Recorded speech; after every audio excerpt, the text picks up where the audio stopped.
Handa na ba kayo sa Jujutsu Kaisen Universe kung saan may mga sorcerers at spirits na naglalaban-laban gamit ang kanilang curse techniques?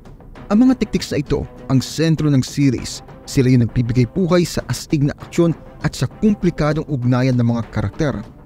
Ang pinakakapansin-pansin dito ay yung reverse curse technique. Ay ba talaga siya?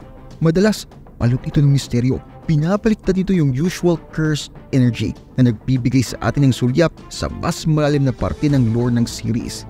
Habang pinag-aaralan natin itong enigmatic na concept, handa na ba kayong malaman ang mga sikreto ng reverse curse technique na siyang magbubukas ng bago at mas malalim na levels ng power at strategy sa mundo ng Jujutsu Kaisen? Pero bago pa natin ito rin diskusyon, make sure na i-hit my like button at i-subscribe ang channel ko kung hindi mo pa nagagawa. At kung gusto mong ma-notify sa bawat bagong video ko, i-click din yung bell icon. Malaking tulong yun sa akin at sobrang na-appreciate ko. Nagawa mo na? Alright, simulan na natin. Sa universe ng Jujutsu Kaisen, yung curse energy ay parang gasolina ng mga powers ng mga sorcerers. Parang magic version ng gasolina. Pero imbes na galing sa dinosaurs, gawa ito sa human emotions, lalo na yung negative. Isipin mo, yung inis mo sa printer na nag-jam, tapos biglang nagiging fireball yung inis mo. Yan ang tawag sa cursed energy. Talakayin natin yung reverse curse technique. Ito yung mala genius na diskarte ng mga sorcerers kung saan binabaliktad nila yung negative energy para maging positive. Parang yung fireball ng inis mo kanina nagiging healing warm light. Ang technique na ito, pinabago yung unusual na negative energy. Ginagawa itong 180 degrees turn. Tapos nagiging force siya para sa healing at restoration. Para kang natuto kung papaanong gawing kapaki-pakinabang yung bad vibes mo. Ang paggawa ng positive curse energy ay parang sabay na paghahaplos sa ulo at pagkamot sa tiyan. Dapat kaya maglabas ng curse energy ng sorcerer kapag hinaplos niya ang ulo niya. Tapos papaligtarin yung nature niya sa pamamagitan naman ng pagkamot sa kanyang tiyan. Hindi ito simpleng trick lamang. Isa itong complex process na nangangailangan ng grabing concentration at control. Iilang sorcerers lang ang kayang gawin ito. Hindi lang basta sumasalungat sa normal na paggamit ng curse energy ang technique na ito. Pinubuksan niyang isang buong bagong mundo ng mga posibilidad. Mula sa pagpapagaling ng mga sugat na dapat ay fatal hanggang sa pagbibigay ng energy boost sa gitna ng laban. Ang reverse curse technique ay parang Swiss Army knife sa toolkit ng isang sorcerer. Ito yung pagkakaiba sa pagitan ng isang one-trick pony at isang magician na may sombrero na puno ng sorpresa. Habang pinag-aaralan pa natin, makikita natin kung gaano kahalaga ang smart na teknik na ito sa mga laban at sa kabuuan ng story ng Jujutsu Kaisen. Sa Jujutsu Kaisen, yung reverse curse technique ay parang secret ingredient sa recipe ng isang master chef. Hindi mo palagi nakikita pero sobrang importante sa final result. Ang main use niya ay healing, na sa mundo kung saan yung simpleng paper cut lamang ay pwedeng galing sa cursed object. Isipin mo, nasa labanan ka, nasaktan ka, tapos binaligtad mo lang yung damage na parang pinindot mo yung undo button sa Microsoft Word.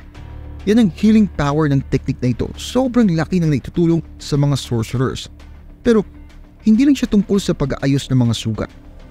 Kaya rin ng technique na ito na i-replenish yung naubos na curse energy ng isang sorcerer. Isipin mo na parang power bank para sa phone mo, pero imbes na yung device mo yung i-charge, yung magical abilities mo naman ang nare-recharge. Sobrang laking tulong ito, lalo na kapag paubos na yung energy sa isang sorcerer sa gitna ng intense na labanan.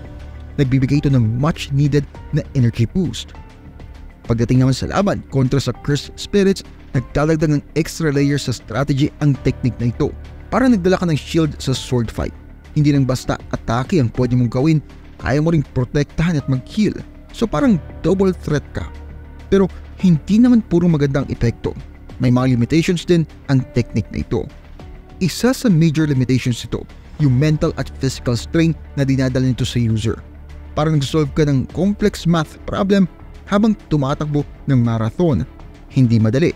Ibig sabihin, hindi basta-basta makakapaghilang sorcerer ng bawat sugat at pasa ng walang epekto. Dagdag pa dito, mahirap gawin yun ng sabay-sabay na aksyon. Hindi mo magagawa yung sabay na pag-heal at pag-atake. Kaya kailangan ng mga sorcerer na mag-strategize ng mabuti sa gitna ng labanan.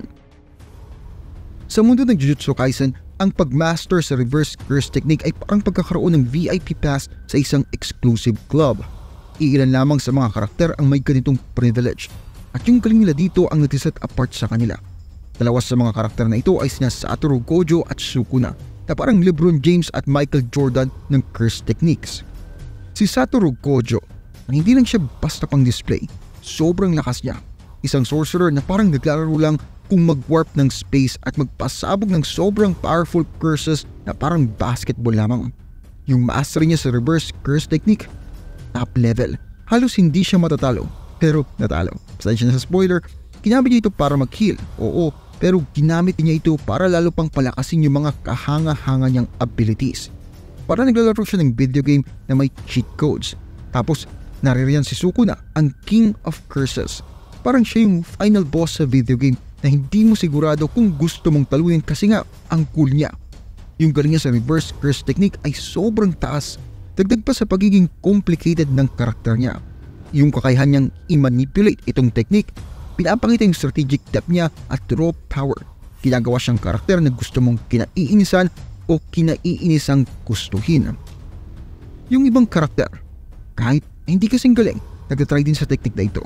Ipinapakita yung iba't ibang levels ng skill. Parang high school talent show kung saan may iba talagang natural gifted at yung iba todo effort. Yung iba't ibang level ng galing nila hindi lang nagdadagdag ng depth sa mga characters pero nagbibigay din ng dynamic landscape ng power at potential sa series. Habang nagpapatuloy ang Jujutsu Kaisen, yung potential future applications at development ng reverse curse technique ng mga characters na ito ay nakakapagpadagdag ng mas maraming excitement at complexity sa kwento. Hindi na lang ito tungkol sa kung sino ang may pinakamalakas na curses. Tungkol na nito sa kung sino ang pinakamarunong maglaro ng King of Curses. Sa Jujutsu Kaisen, hindi lang basta-basta magic trick yung reverse curse technique. Isa siyang key part na nagbibigay kulay sa storya at nagpapalalim sa character development. Parang Swiss Army knife ng sorcerer, nagbibigay ito ng unique na mix ng healing, pag-boost ng power at strategic depth. Yung complexity nito at ang kailangang skill para ma-master ay nagdadagdag ng layers sa kwento. Ginagawang higit pa sa simpleng pagpapakita ng kapangyarihan ang mga labanan. Yung mga karakter tulad ni Gojo at Sukuna, lalo nilang pinapataas ang interest dito. Ipinapakita yung potential at limitations nito. Sa huli, itong technique ay patunay ng ingenuity ng series na nagdadala ng mas rich at engaging na tapestry ng magic at conflict.